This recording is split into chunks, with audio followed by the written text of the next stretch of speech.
Hey, what's up y'all? It's Dr. Paul. I'm here with a comic book haul video. I got a little trip into Florida to visit with my in-laws over the holidays, and I took the opportunity to step into a few comic shops while I was there and wanted to share what I picked with you. If you're new to the channel, welcome. I have over 40 years experience collecting comic books, and I share my experience and passion for comic book collecting, investing, and conservation right here on the channel. If you enjoy this video, please give it a thumbs up, tell a friend, and subscribe if you haven't already. All right, so I already posted the video for my first stop, which was Cloak and Dagger Comics. Please check that out if you haven't already. I'll put a link somewhere here. The next stop was a shop in West Melbourne, Florida called Famous Faces and Funnies. And this is my kind of shop. First, it's freaking ginormous. It has an unassuming facade in a little strip mall, but the store occupied 3 different, huge rooms once you got through the entrance.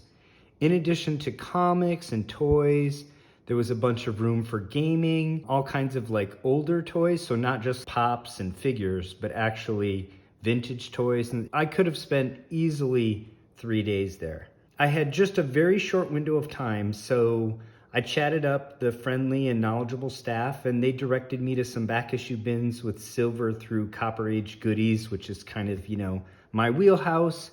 And I raced through about a dozen long boxes in the 30 minutes that I had, and I found a few treasures.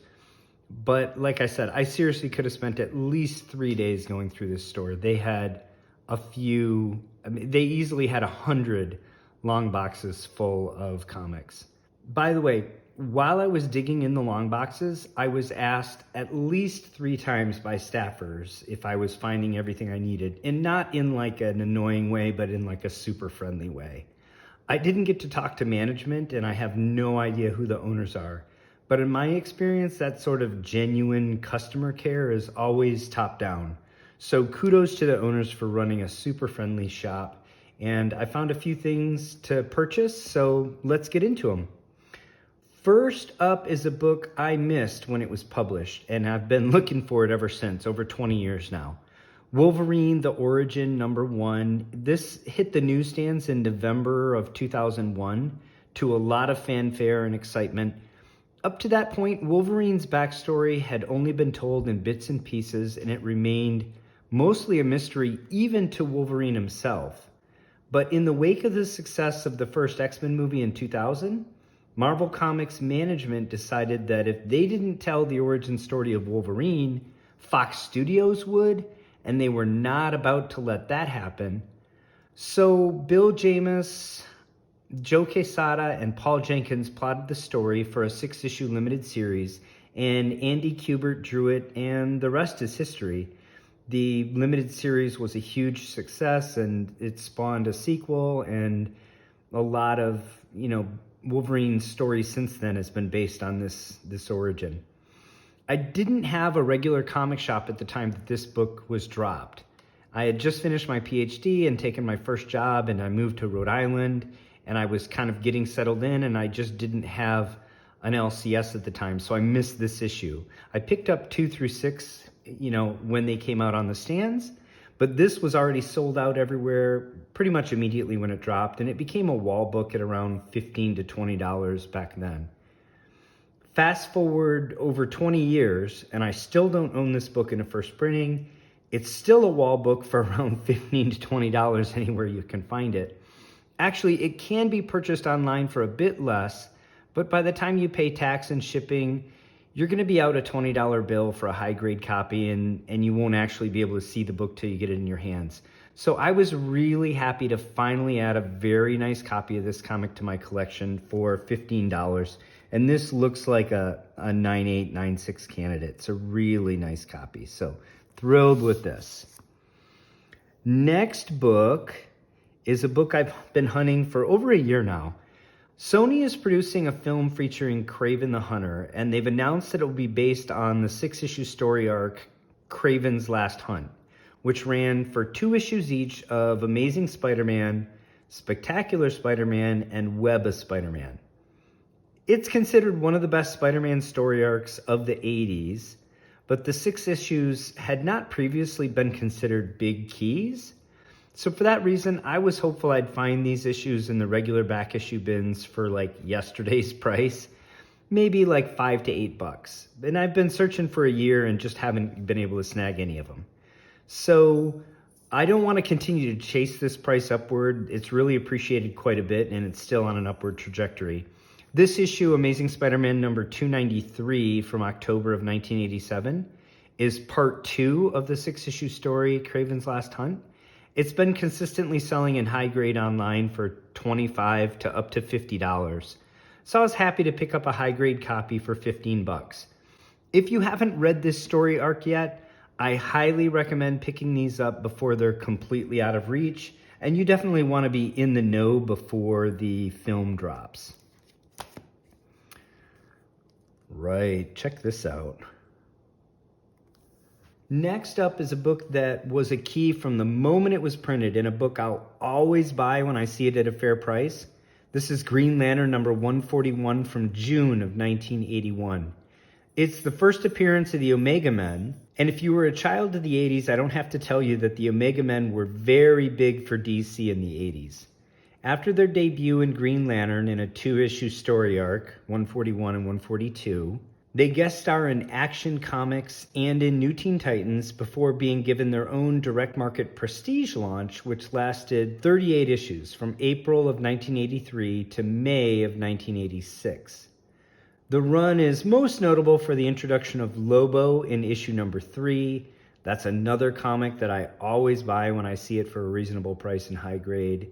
This book has always been a key. It's always been difficult to find from the day that it dropped. I think Green Lantern was not a sales leader for DC at this point in the 80s. And so it was basically underprinted for the demand even from day one. This is a newsstand edition in mid-grade, but mid-grade copies routinely go for $20 to $40 online. So for $4, there was absolutely no way I was going to leave the store without this copy. It could benefit from a clean and a press, and it already presents pretty well. I really like that it's a newsstand because of all my early comic collecting, it was all done from the newsstand. So this really hits me in the nostalgia to see that little barcode. And I really love this George Perez cover too. If you don't own this book, you should. My last pickup from this store is maybe the most exciting. This is Doom Patrol number 121. This is the last issue of Doom Patrol. The first appearance of the Doom Patrol is in My Greatest Adventure number 80. That's from April of 1963. They were the lead story in My Greatest Adventure for the next 5 issues, after which My Greatest Adventure was renamed Doom Patrol, starting with issue number 86 in March of 1964, and running until this issue, 121, in September of 1968. There are a number of notable key issues in the run, standouts including the first appearance of the Brotherhood of Evil in issue number 86, the first appearance of Beast Boy in issue number 99, and then this issue, the last issue, number 121, which features the death of the Doom Patrol.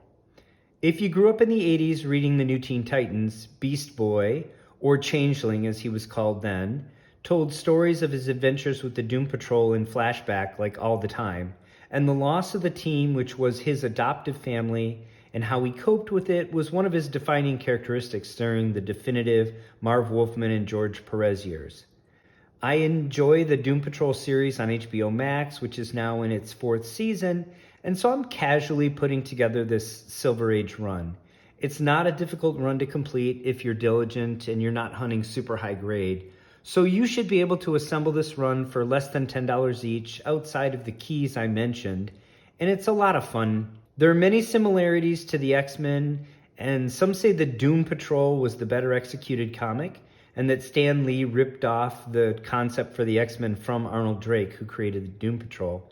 And they are led by a brainiac guy in a wheelchair, and they are outcasts who really hate being superheroes, so there may be something to that story. I do think that the Silver Age Doom Patrol was the better book of the two. Stan, for me, was always awkward on the X-Men, and the Doom Patrol was published first, But whether or not Stan directly ripped it off, I don't think we'll ever know. The last issue is an important issue because when the title was about to be canceled, writer Arnold Drake decided to go out with a bang and he killed off the entire team, which was a first in comic books and very shocking.